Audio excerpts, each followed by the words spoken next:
அனைவருக்கும் வணக்கம்.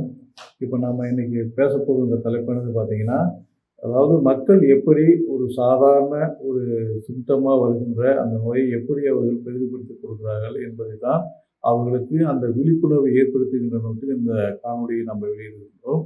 அது எப்படி அப்படின்னு பார்த்தீங்கன்னா, இப்போ ஒவ்வொரு நோய்களுக்கும் அது உண்டான ஒரு குறிகுணங்களை இந்த உடலானது வெளிப்படுத்தும்.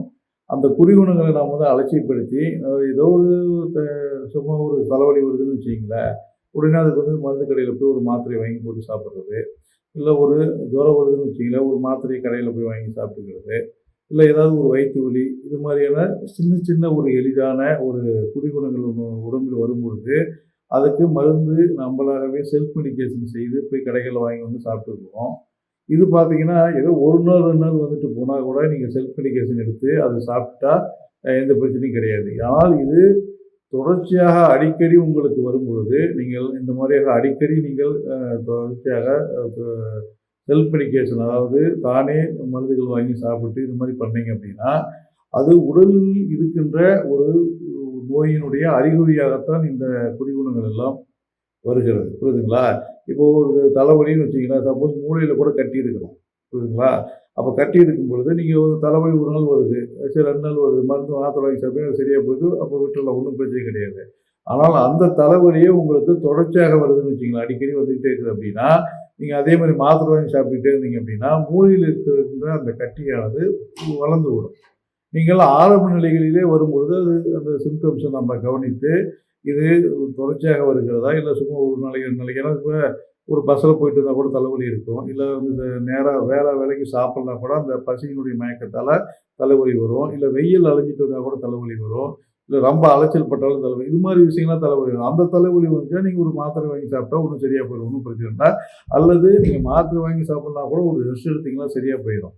ஆனால் எந்த ஒரு அலைச்சலும் இல்லாமல் இது போன்ற ஒரு செயல்களில் நீங்கள் ஈடுபடாமல் உங்களுக்கு சாதாரணமாக இருக்கும் பொழுதே உங்களுக்கு தலைவலி வரும் பொழுது, நீங்கள் அடிக்கடி அந்த தலைவலியானது வரும்பொழுது தினந்தோறும் விட்டு விட்டு வருது, இல்லை அடிக்கடி வருது, இல்லை தினந்தோறும் வருதுன்னு வச்சுக்கோங்க, அப்போ அதுக்கு நீங்கள் செல்ஃப் மெடிக்கேஷனோ இல்லது போய் மருந்து கடைகளில் போய் மருந்து வாங்கி சாப்பிட்றதோ செஞ்சீங்க அப்படின்னா அது உங்களுக்கு அந்த மாதிரியான ஒரு மூளைக்கட்டியில் ஏற்படுகின்ற பிரச்சனையோ இல்லை மற்ற பார்வையினால் வருகின்ற பிரச்சனையாக கூட இருக்கலாம். இது மாதிரி ஏதாவது ஒரு நோயினுடைய அறிகுறியாகத்தான் அந்த தலைவலி இருக்கும்.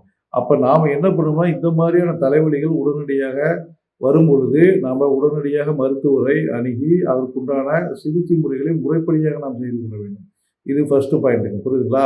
அப்புறம் இன்னும் சில பேர் என்ன பண்ணுவாங்க அப்படின்னா, அந்த தலைவலி வரும்போது ஒரு காஃபி போட்டு சாப்பிட்றது, இல்லைன்னா ஒரு டீ போட்டு சாப்பிட்றது, இந்த மாதிரி செஞ்சுருவாங்க.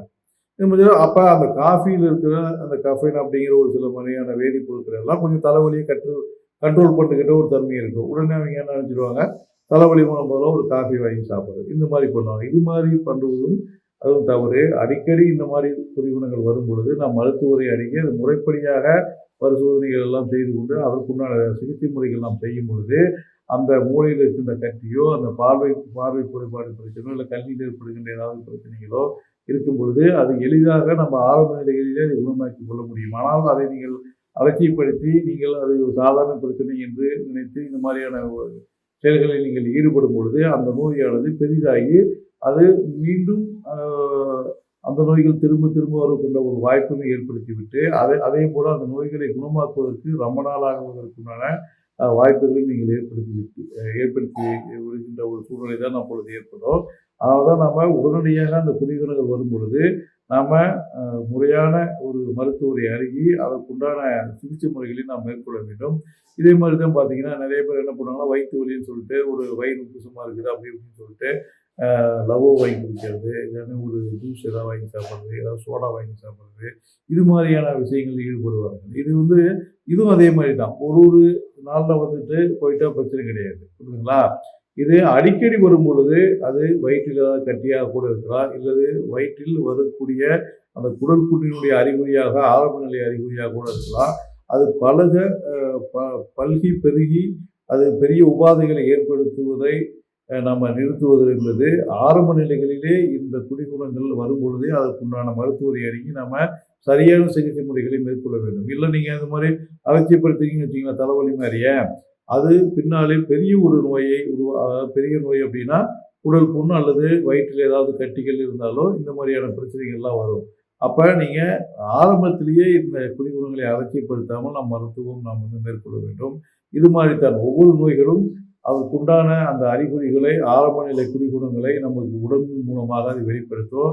அப்ப வெளிப்படுத்தும் பொழுது அது 1 நாள், 2 நாள் இருந்தால் அது பிரச்சனை கிடையாது. அது மருந்துகள் சாப்பிட்டு நீங்க சரி பண்ணா பிரச்சனை கிடையாது. ஆனால் அந்த குடிகுணங்களே திரும்ப திரும்ப வரும்பொழுது, அந்த குடிகுணங்கள் உங்களுக்கு அது ஒரு உடலில் இருக்கின்ற ஏதாவது ஒரு நோயினுடைய அறிகுறியாகத்தான் அது இருக்கும் என்பதை நாம் உணர்ந்து கொண்டு, சரியான மருத்துவரை நாம் அணுகி, அதற்குண்டான முறையான மருத்துவங்களை நாம் மேற்கொள்வது தான் சாலச் சிறந்ததாகும். அதனால நீங்க இந்த மாரி எந்த ஒரு குடிகுணங்களையும் நாம் அலட்சியப்படுத்த வேண்டாம். அந்த குடிகுணங்கள் வந்தால் உடனடியாக மருத்துவரை அணுகி, அதற்குண்டான மருத்துவங்களை நாம் மேற்கொள்ள வேண்டும். வணக்கம்.